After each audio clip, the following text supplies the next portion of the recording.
Parshas Chayei Sarah.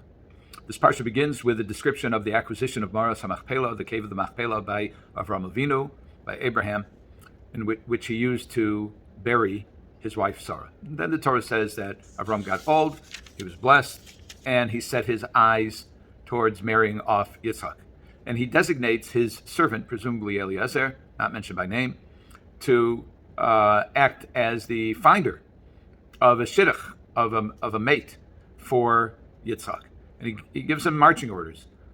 And his orders are, do not find a wife for my son from the daughters of the Canaanim, but rather go to my birthplace, the land of my family, which was Casdim, and get a wife for Yitzchak from there. And the question is, what is the advantage of the family of the Eretz Moladati, the Casdim, over Canaanim? There are many opinions on this. I'd like to offer one, but I want to strengthen the question first by saying we know the Canaanim were of the Avodah Zarah. They served idols. We also know that Lavan served idols, because fast forward several years later, when Yaakov is working with Lavan and he leaves, we know that Rachel absconded with Lavan's idols. So Lavan's an idol worshiper, the Canaanim are idol worshippers. What benefit does Avram get from marrying his daughter off to a woman from Casdim rather than from Canaan? That's number one. Number two, once Eved Avram, Avram's servant, actually finds an appropriate wife for Yitzchak, so then Lavan and Besuel give her, Rivka, a send-off. And they say to Rivka the following bracha. This is found in Perchav Daled Pasuk Samach. That is 24:60. Vayivarchu es Rivka vayomru la.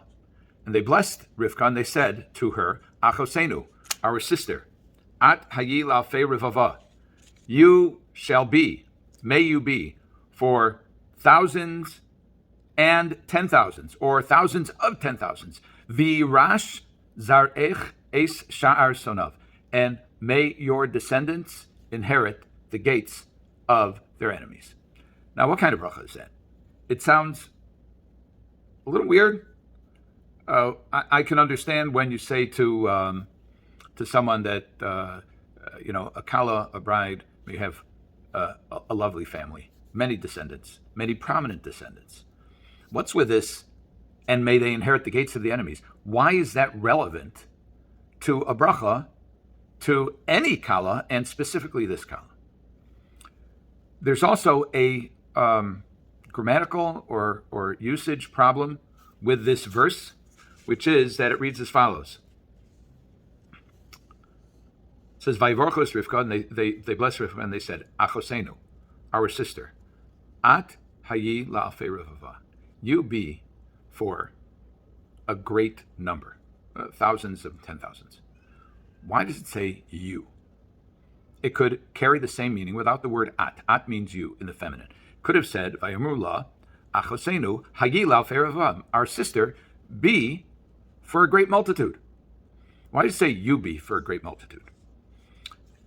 Also, this bracha, lest you think that this bracha is the utterance of a pagan and therefore not terribly meaningful other than the description of events that took place at the time.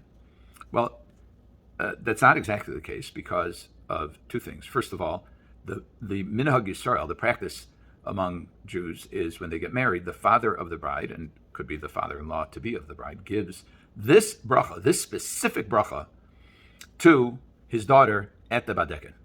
It's written in the Hamadrichs, in the guides for the rabbis. It says that the father says, Achosenu at hayi la'alfei revava v'irash zarech eshar sana. So it's a bit of an awkward bracha, and it's repeated, it's endorsed. In fact, Chazal say, the Gemara says, that according to one opinion, the source of saying brachos, of birchas chasanim, at a wedding, comes from this. There are those that Torah Tamima says it's an asmachta, it's something that the rabbis use to relate to the giving of brachos, but certainly not looked upon as meaningless or empty or just the blessing of an idol worshiper. So it's a meaningful bracha. It's a meaningful bracha that contains apparently an extra word, at hayilal ferova, and also that it has this strange addition of contention in it, that your descendants shall inherit the gates of their enemies.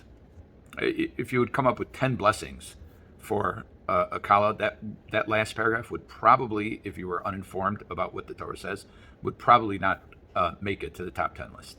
So, as is frequently the case, Rashi here, I believe, gives us the key to understanding all of this.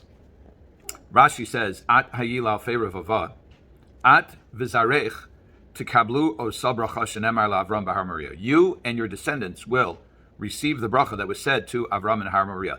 V'harba arbe es zar'acha, and I will greatly increase your descendants, your seed. Yehi ratzon shehei osa azer mimech v'lo mi'ishachres. May you be the one, not somebody else. May you be the one to carry out this bracha, to fulfill the bracha. Okay, that explains at. That explains why it says at hayi. And now let's look at the bracha that Rashi is referring to, that was on the lips or on the mind of Lavan and Bethuel. This is after the Akedah, after the binding of Isaac. The Malach Hashem says, Kivorech avorechecha, I will bless you. V'harba arbe es zaracha k'chochvei hashemaim k'chol asher asras hayam v'irash zaracha es sharav. The almost identical language. I will multiply you like the stars of the heaven and like the sands on the beaches, and your descendants will inherit the gates of their enemies.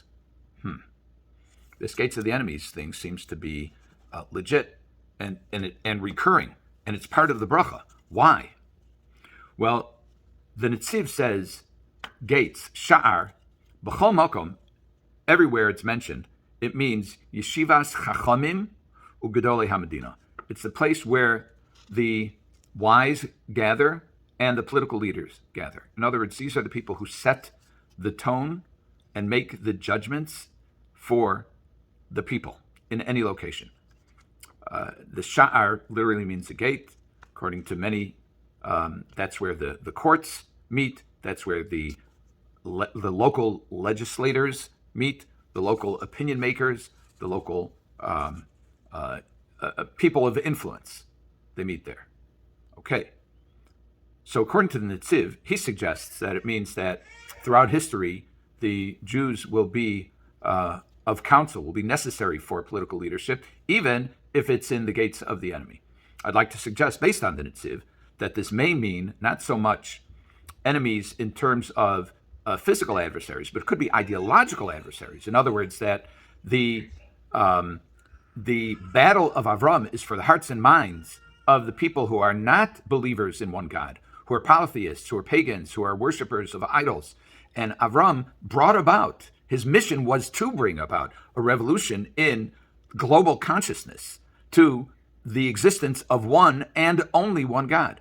And it could be based on this understanding of the Netziv that the inheritance of the, quote, gates of the enemy means that Avram and the descendants of Avram will be victorious in the battle of ideas and will promulgate the notion of one God and the Torah of God. Now, the Malbim points out that if Lavan and Bethuel are saying, you be the one, Rivka, to carry out, to facilitate, to manifest this blessing, this bracha, then what it means is that this was a consciousness of that family. It was an ideology of that family. That family, although they were Casdim, they were aware of this bracha to Avram, and they endorsed the bracha so much that they wanted their sister, Rivka, to be the one to fulfill the bracha, you and not somebody else, which means that although personally they were Ovdei Avodah Zarah, we know, just like the Canaanim, but they subscribed to the ideal of the Jewish destiny and the Jewish message to the world. And in that way, they were dramatically distinct from the Canaanim. What Avraham Avinu wanted was somebody, a wife for Yitzhak, who was going to be on the same page as far as his nascent nation's mission of enlightening the world to the service of the one true God. Have a good Shabbos.